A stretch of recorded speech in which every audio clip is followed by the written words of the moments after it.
I built something out of nothing. That's what I used to say when people asked about the business. My father left me a rusted van, 2 worn-out saws, and a name people barely remembered. And somehow, over 35 years, I turned it into one of the most respected construction firms in the county. Martinez and Son, though there was no son, not at first. Just me. Waking up at 4, pouring concrete in freezing rain, learning how to make payroll when the checks hadn't cleared yet. The kind of life that gives you bad knees and a 1,000-yard stare. But when Ava was born, everything changed. Suddenly, I had a reason to come home before dark, to sit cross-legged on the floor and pretend I wasn't sore, to read her bedtime stories while trying not to fall asleep myself. Her mother died when she was 7. Car accident. One of those calls that rips the air right out of your lungs. After that, it was just the 2 of us. I never remarried. Couldn't. Not when every part of me was already given to work and her. I put her in the best schools. Drove across state lines for math competitions. Paid for dance lessons I couldn't afford. She had this way of looking at the world like it owed her something, and all I wanted was to make sure she got it. Ava was always sharp. Too sharp, maybe. She could talk herself out of trouble with teachers, talk herself into the front of any line. By high school, she had opinions about how I ran things. Told me the website was outdated, the branding was old school. I let her redesign it. Let her intern in the summers, though she hated the dust and the noise. I'm not meant for hard hats, she used to say, laughing, spinning around in my oversized office chair. She went to business school in New York. I paid every cent. No loans, no debt. That was the one promise I made to myself after her mother died. She'd never struggle the way we did. When she graduated and moved back home, she had this fire in her eyes. She wanted to open a wellness studio, yoga, nutrition coaching, boutique tea blends. It's more than a business, she said. It's a movement. She'd found a space downtown, sleek and overpriced, and she just needed one thing, a co-signer for the loan. I listened. I nodded. I even ran the numbers myself. The projected costs, the break-even point, the marketing budget. It was a beautiful dream, but it was built on wishful thinking. Wellness trends come and go. Leases last 5 years. And when they default, the debt doesn't vanish. It comes for the co-signer. I told her no. Not out of cruelty. Out of caution. Out of experience. I explained why, slowly and gently. You're not ready, I said. Give it a year. Save more. Build a client base. Start small. She stared at me like I had just spat in her tea. The silence after that was thick, like smoke after a fire. You'd co-sign for anyone else, she snapped. I wouldn't co-sign for God himself, I said. It's not about you. It's about risk. Her eyes went cold, the kind of cold you don't come back from. She stood up from the table, her napkin falling to the floor. You know what? You're dead to me. And then she left. Just like that. No storming. No screaming. Just those words hanging in the room like poison. I heard her car start in the driveway, the squeal of tires as she backed out too fast. I just sat there, at the head of a long, empty table, my fork halfway to my mouth. Dead to her. I poured myself a glass of bourbon I hadn't touched in months. Stared at the photo on the mantle, Ava at age 10, sitting on my shoulders, both of us covered in sawdust, grinning like fools. I used to believe that love was a kind of currency, that if you gave enough of it, it came back. But that night, I realized something different. Love, like business, has risk. And sometimes, you end up paying the price alone. She didn't call the next day, or the day after. I kept expecting a text, maybe some flippant apology like she used to give after teenage tantrums. But it never came. What I got instead was silence, cold, deliberate, punishing silence. The kind that doesn't just fill a room, but expands inside you, echoing in your chest until every other sound feels small. The worst part wasn't her absence. It was how final her words had sounded. You're dead to me. Not angry. Not even emotional. Just done.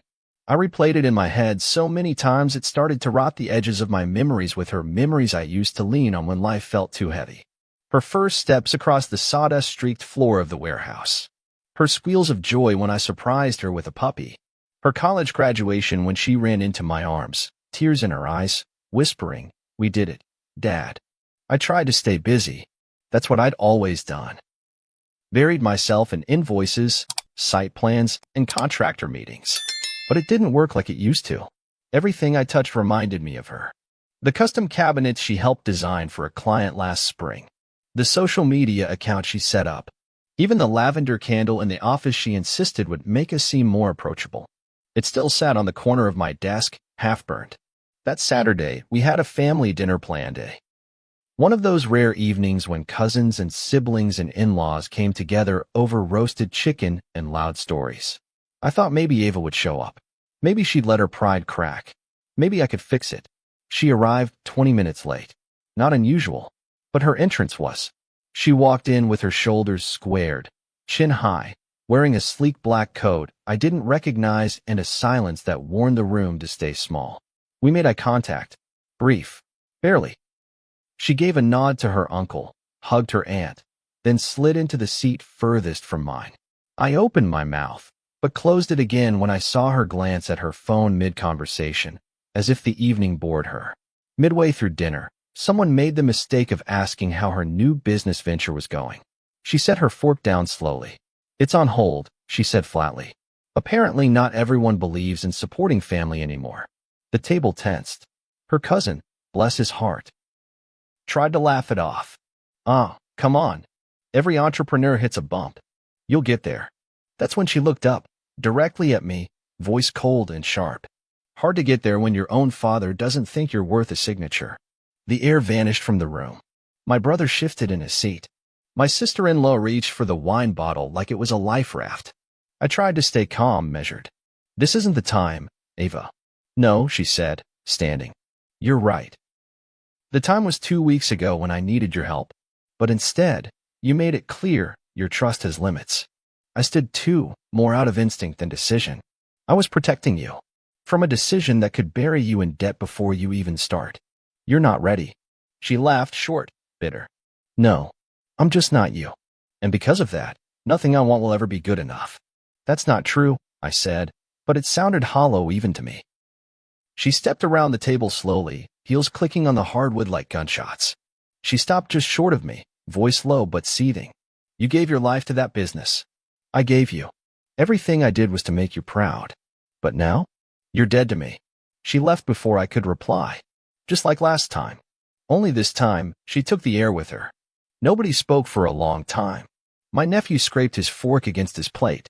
Someone's phone buzzed. I didn't finish dinner. I walked out to the garage, sat in my truck, and stared at the steering wheel for an hour. The house behind me glowed with voices I couldn't re-enter. I felt like a ghost, still here, still breathing, but no longer seen. Dead to her. The phrase kept coming back like a splinter you can't dig out. I thought about everything I'd done for her. The nights I held her when nightmares stole her sleep.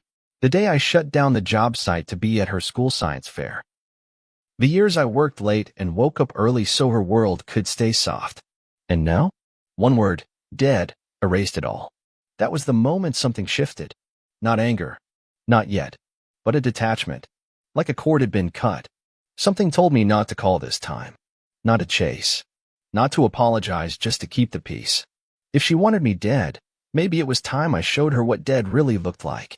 I didn't tell anyone what I was thinking. Not at first. It started quiet. Just a flicker of thought that turned into a steady burn. She said I was dead to her, and I realized I'd been living like I owed her something just for existing. But what Ava never understood, what she refused to understand, was that everything I built wasn't for some grand inheritance. It was never about passing down a business like a crown. It was about survival, dignity, getting to the end of your life and knowing you built something that mattered. So I went back to my ledgers. The original ones, yellowed and handwritten, stuffed in a fireproof box beneath my desk. I flipped through years of margins and net profits, notes scribbled in the margins like diary entries. There was a time when I couldn't afford to fix the AC in the office, when I had to lay off my best guy just to keep the lights on. And Ava? She never saw that version of the business. By the time she came around, we had health insurance, paid holidays, company Christmas parties. She grew up on the results, not the reality. I started making phone calls. Quiet ones. My attorney, Harold, who owed me more favors than I could count. My accountant, Rosa, who ran a tight ship and never sugar-coated numbers. I met with a broker downtown, in a coffee shop Ava probably would have called rustic chic. I didn't mention her name. I didn't say why. I just asked what the market looked like for a company like mine and how fast I could get out. The answer, faster than I thought. There were buyers out there, young firms hungry to scoop up reputable businesses with solid books. They didn't care that I still kept paper files or refused to use QuickBooks. All they saw was profit potential. Contracts, equipment, the real estate I owned outright. I was sitting on millions, and suddenly the idea of walking away didn't make me feel scared. It made me feel free. You sure about this? Harold asked when I gave him the go-ahead. I paused. Thought about Ava's face at dinner, the way she sliced through my presents like it was disposable. Yeah, I said. I'm sure. I didn't stop there. I met with the foundation that supported trade schools, real ones, not fancy tech incubators or MBA factories. Programs that trained electricians, plumbers, masons, kids who were told college was the only way forward and believed it until rent came knocking. Then I met with a group that helped single fathers. Another that ran mobile clinics for construction injuries in rural counties. I took meetings in back offices and break rooms, shaking hands with people who still had dirt under their nails. And when they asked how much I wanted to give, I said, all of it. Rosa nearly choked when I told her. You're donating the entire sale? She asked, eyebrows nearly at her hairline. Every cent, I said. Let the business go to someone hungry. Let the money go to someone who needs it. She didn't argue. She knew me too well. I started writing letters, one to my staff, another to our clients. But I kept the most personal one for Ava. I didn't know if I'd send it. It wasn't cruel, just honest. I told her I loved her, that I always had, that my refusal to co-sign wasn't a punishment, it was a boundary. And that boundaries, once violated, came with consequences. I told her she taught me something, too. That when someone says you're dead to them, maybe it's time to stop living for their approval. I burned the letter. Not out of spite. Just clarity. She didn't want my words. She wanted my name on a dotted line. My signature was her measure of love. And I couldn't keep trying to prove myself in a language I didn't speak anymore. By the time the deal closed, it barely felt real. I signed the final documents at the same desk where I once cried over missed deadlines and payroll delays. I left the keys on top of the paperwork and walked out without looking back. It didn't make me feel triumphant. It made me feel done. Dead, as requested. But she'd find out soon enough. Not through me. Not in some tearful phone call or awkward brunch. No, I made sure of that. The broker had arranged for a feature in the local business journal. Legacy Builder Sells Company donates entire fortune to working-class initiatives. It would hit stands next week.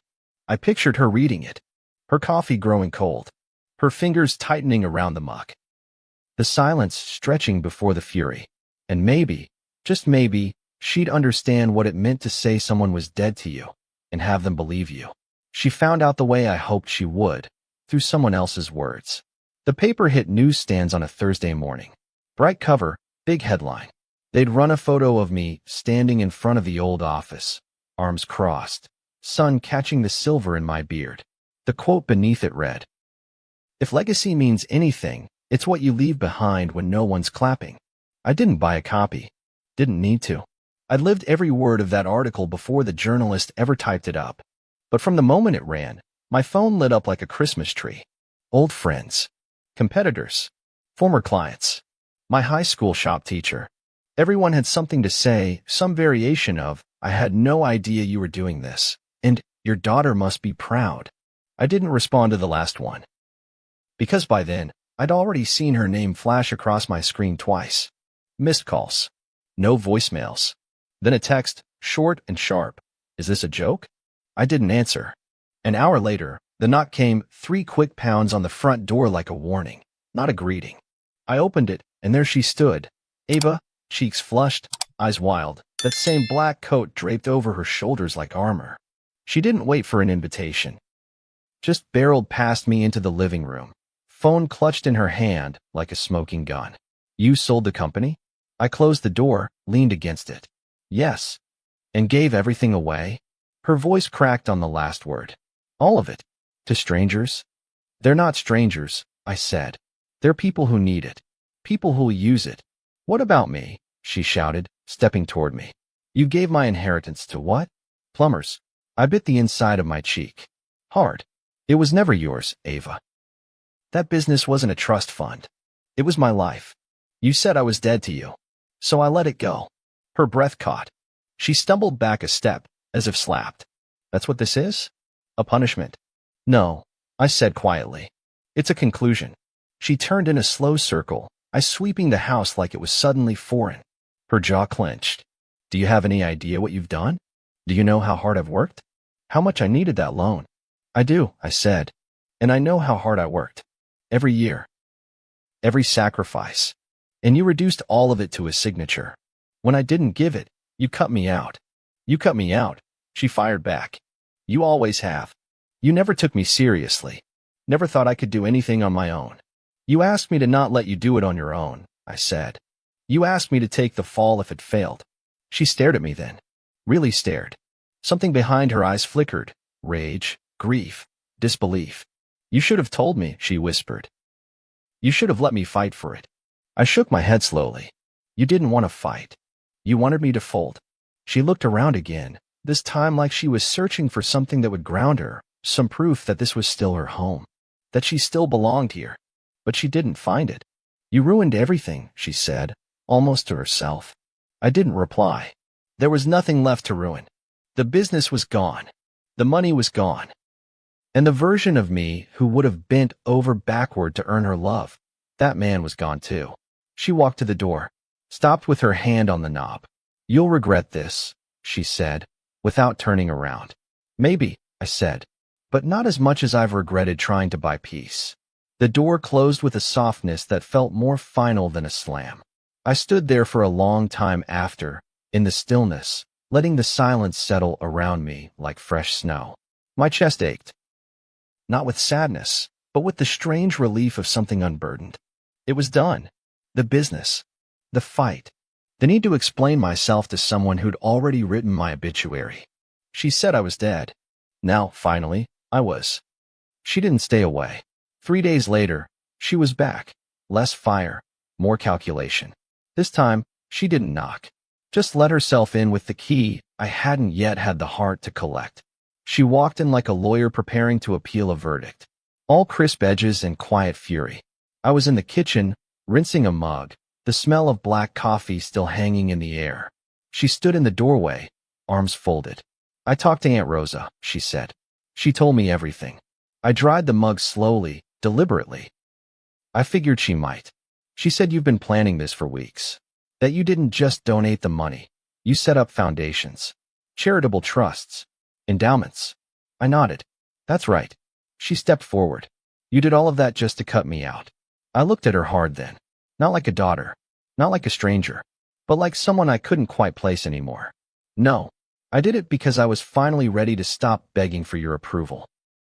I did it because you made it clear what I meant to you. You meant everything to me, she said, softer now. That's why it hurt so much when you said no. It wasn't the no that hurt you, I said. It was the boundary. She went quiet. Her face crumbled for a moment. Then she pulled it back together like a curtain. I needed that loan, she whispered. I needed you to believe in me. I do believe in you, Ava. But belief doesn't mean co-signing debt I think will bury you. You didn't even trust me enough to let me try. That's not true, I said. I trusted you to try. I just didn't offer to carry the weight if it failed. That's not the same thing. She turned away, arms trembling. You're supposed to be my father. I'm your father, I said. But I'm not your financier. And I'm not your fallback plan. She stood there, staring out the window at the fading daylight. Her voice came low, fragile. I thought you'd always be there. That no matter how bad things got, you'd still be my safety net. I nodded slowly. That's the problem. I stopped being your father and started being your foundation. You didn't want me. You wanted what I built. And when I said no, you killed the rest of it. She finally turned to face me again. Her eyes red, but not with tears, just exhaustion. So that's it. You're really just done. I'm done chasing a version of you that can't see me as anything but a vault, I said. I'll always love you. But I won't trade pieces of myself to keep the peace. She took a step closer, but there was still that invisible wall between us. You didn't even give me a chance to prove you wrong. You didn't give me a chance to be right, I said. We stood there in the quiet for what felt like years. Then she reached into her bag and pulled out the house key, placed it on the counter without a word. I don't know what happens next, she said, voice barely audible. I looked at the key. My fingers itched to slide it back to her, to undo the moment. But I didn't. Neither do I said. But I know this. This needed to happen. She left again. This time slower. No theatrics. No final threats. Just footsteps on old wood and the sound of a daughter trying to figure out what remains when the inheritance disappears and all that's left is the man.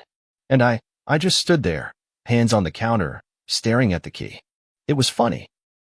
All these years I thought it was the building, the business, the money that kept this family together. Turns out it was the illusion of safety. And once I stopped offering it unconditionally, everything else came crashing down. The house was quiet now. Not the heavy, haunted kind of quiet, just the kind that settles when a storm is past. I didn't fill the silence with music or television. I let it breathe. Let it walk the halls like a long-forgotten guest, finally welcomed back. Every morning, I made coffee the old way, stovetop, strong, unhurried. I took my time with it. Sat on the porch and watched the light creep across the yard. I didn't check my phone first thing. Didn't worry about contractor delays or liability clauses or whether the forklift license had been renewed. I was, for the first time in nearly 40 years, untethered. The foundations I'd set up started sending newsletters. One had enrolled 40 students in its first trade certification cohort. Kids whose resumes had been ignored by colleges but lit up when handed a welding torch. Another clinic had expanded to cover rural counties I'd only ever driven through. It felt strange, knowing I'd done something that rippled outward, unseen, without my name on the marquee. Ava hadn't reached out since the key. I thought about her every day, not with bitterness, but with a kind of ache that had softened at the edges. I didn't stalk her social media or ask around. If she was building something, failing something, learning something, that was her path now. Not mine to monitor. Not mine to fix. I did catch a glimpse of her once, though. Downtown. She didn't see me. She was walking into a shared workspace, carrying a laptop and a stack of branded water bottles. Her stride was tight, her face pulled into that familiar look of purpose. I watched her from across the street, heart tight, hands still. She looked older. Not in a bad way. Just sharper around the edges. More worn in. She didn't look back. And I didn't call out. That night, I pulled out the last thing I'd been holding on to, a framed photo of the original Martinez and Sons sign. The first one I ever hung above the warehouse door, hand-painted in midnight blue. I'd kept it all these years. It had sat in my office like a badge, a reminder of where I started. Now, I looked at it and felt nothing. Not shame, not nostalgia, just completion. I built it. I ran it. I walked away. I fed the photo to the fire, watched it curl in on itself, the colors bubbling and darkening until it was just ash. It didn't feel dramatic. It felt clean. I slept better after that. Ate slower. Read more. I joined a local volunteer crew that taught teens how to use tools, hammers, saws, drills. Real skills. We built picnic benches for parks, repaired porches for elderly folks on fixed incomes. No one asked what I used to do. I didn't offer.